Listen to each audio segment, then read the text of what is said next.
আজকে আমরা মাধ্যমিকের এবিটিএ টেস্ট পেপার পেজ 9 এটা আমরা আলোচনা করব।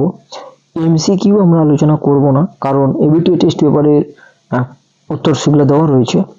আমরা শুধু এসিকিউগুলো এবং ব্যাকরণগুলো আলোচনা করব। দেখো, প্রথমে আমি বলে দিই, তোমাদের কাছে সবার কাছে আশা করি এবিটিএ টেস্ট পেপার রয়েছে, তোমরা সবাই পেয়ে গেছো, কিনে নিয়েছো। তাই প্রশ্ন আর বলছি না, শুধু উত্তরগুলোই বলে দিচ্ছি, কারণ সময় সবারই প্রয়োজন, সময় নষ্ট করা যাবে না। আমি শুধু উত্তরগুলোই বলে দিচ্ছি, তাই তোমরা মনোযোগ সহকারে দেখতে থাকো, কেউ স্কিপ করবে না, ভিডিওটি শেষ পর্যন্ত দেখো, সমস্ত প্রশ্নের উত্তর তোমরা দেখতে পেয়ে যাবে। প্রথমে দেখো রয়েছে যেটা, যে সারা বাড়িতে শোরগোল পড়ে যাওয়ার কারণ হলো যে তপনের লেখা গল্পটি সন্ধ্যাতারা পত্রিকায় প্রকাশিত হয়েছে। দুইয়ের দাগে যে জগদীশবাবু যখন বলেছিলেন গিরিশ মহাপাত্রের মাথায় লেবুর তেলের গন্ধে থানা শুদ্ধ লোকের মাথা ধরে গেল, তখনই বড়বাবু এই কথা শুনে হেসেছিলেন। এরপর দেখো জগদীশবাবু সন্ন্যাসী পায়ে ধরে নিচ্ছিলেন কিভাবে, যে যখন জগদীশ বাবু একজোড়া কাঠের খড়মে সোনার বোল লাগিয়ে সন্ন্যাসীর পায়ের কাছে ধরছিলেন, সেই সুযোগে জগদীশবাবু সন্ন্যাসীর পায়ের ধুলো নিচ্ছিলেন। এরপরে দেখো রয়েছে যেটা, যে জামা অদল বদল বুদ্ধিটি কার মাথায় এসেছিল। জামা অদল বদলের বুদ্ধিটি অমৃতের মাথায় এসেছিল। এরপরে দেখো রয়েছে যে 30 বছর বয়সে নদীর প্রতি নদীর চাঁদের যে অকৃত্রিম ভালোবাসা, তা যে পাগলামারির নামান্তর, তা কেবল নিজেকে বুঝাইতে পারে না। উত্তরগুলো তোমরা দেখে নেবে, 2 এর 5 প্রশ্নগুলো দেখে নেবে তোমরা, আমি উত্তরগুলো বলে দিচ্ছি। এরপরে দেখো পরে 2 এর 2 1, এবার তোমরা হিসাব করে নেবে যে 2 এর 2 2, 2 এর 2 3, আমি 2 3 2 4 এভাবে লিখেছি। দেখো 2 এর 2 1, বলছে অস্ত্রকে কোথায় রাখতে বলা আছে। কোশ্চেনটা এরকম, অস্ত্রকে গানের দুটি পায়ে ফেলে রাখার কথা বলা আছে। 2 এর 2 দেখো কবির ভূমিকাটি কি হবে, যে কবির ভূমিকাটি হবে অন্যায়ের বিরুদ্ধে প্রতিবাদ করে আফ্রিকার কাছে ক্ষমা চাওয়া এবং নতুন যুগের সূচনা করা, এবং সঙ্গে তারই কণ্ঠে উচ্চারিত হবে সভ্যতার শেষ পুণ্যবাণী।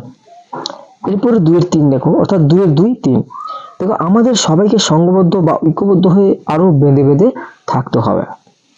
2 এর 4 দেখো, এর কারণ হচ্ছে যে এই যুদ্ধ ফুলের মতো নিষ্পাপ শিশুদেরও রেহাই দেয়নি। প্রশ্নগুলো আমি বলছি না, বললাম কারণ উত্তরটা প্রশ্নগুলো তোমাদের এবিটিএ টেস্ট পেপারে রয়েছে, আমি শুধু উত্তরগুলো বলে দিচ্ছি। দেখো 2 এর 5, যে প্রহ্লাদ কবিতায় ভয়ঙ্করের আগমনে চারিদিকে কলরোল ধ্বনিত হয়েছে, এই অট্টরোল মুক্তিকামী মানুষের মনে কোনো এক আসন্ন ঝড়ের ইঙ্গিত বহন করে আনে, তাই চরাচর স্তব্ধ। এরপরে দেখো 2 এর 3 2 এর 3 1, 2 এর 3 2, 2 এর 3 3, এইভাবে আমি 2 এর 1 2 এর 3 এইভাবে বললাম। দেখো 2 এর 3 1, যে হারিয়ে যাওয়া কালি কলমে বর্ণিত সবচেয়ে দামি কলমটির দাম হচ্ছে 2500 পাউন্ড। আমরা জানি 1 পাউন্ড সমান কত, তোমরা কমেন্ট করে জানো 1 পাউন্ড সমান কত। এবারে 2 এর 3 2, অর্থাৎ 2 এর 2 দেখো, কলকাতা বিশ্ববিদ্যালয়ে নিযুক্ত পরিভাষা সমিতি বিধান দিয়েছেন যে নবাগত রাসায়নিক বস্তুর ইংরেজি নামই বাংলা বানানো চলবে। এরপর 2 এর 2 3 দেখো, কারণ যে অর্থাৎ এখানে রয়েছে যে গরু খেলে অমঙ্গল, কেন ব্যাপারটা, যে কারণ বাইরে ফেলে সেটি গরু খেয়ে নিলে অমঙ্গল, কারণ কি গরুকে অক্ষর খাওয়ানো পাপ। এরপর দেখো পরিভাষার উদ্দেশ্য কি রয়েছে, যে পরিভাষার উদ্দেশ্য হলো ভাষার সংকেত ও অর্থ সুনির্দিষ্ট করা। তারপরে 2 এর 4 ব্যাকরণে চলে যাচ্ছি আমরা। দেখো 2 এর 4 1, 2 এর 4 2, 2 এর 4 3 হবে, তোমরা দেখে নাও টেস্ট পেপারে। যে শব্দ বিভক্তি শব্দের সঙ্গে যুক্ত হয়ে শব্দকে পদে পরিণত করে কিন্তু নিজেকে অপ্রকাশিত রাখে, তাকে শূন্য বিভক্তি বলে। অর্থাৎ শূন্য বিভক্তি কাকে বলে।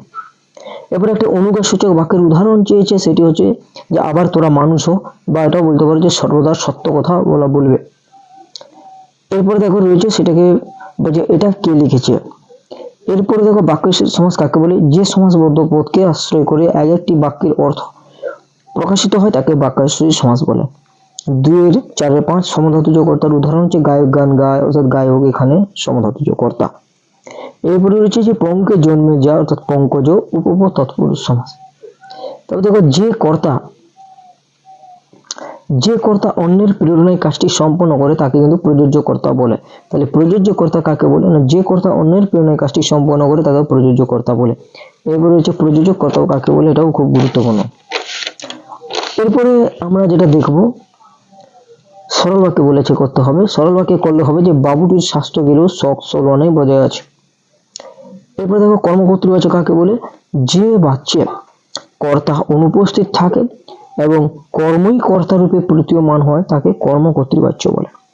এরপর 2-10 বাক্যে যে পদ বা পদগুচ্ছ বিশেষ্যের অর্থকে প্রকাশ করে তাকে বিশেষ্য খণ্ড বলে। অর্থাৎ প্রশ্নটি রয়েছে যে বিশেষ্য খণ্ড কাকে বলে।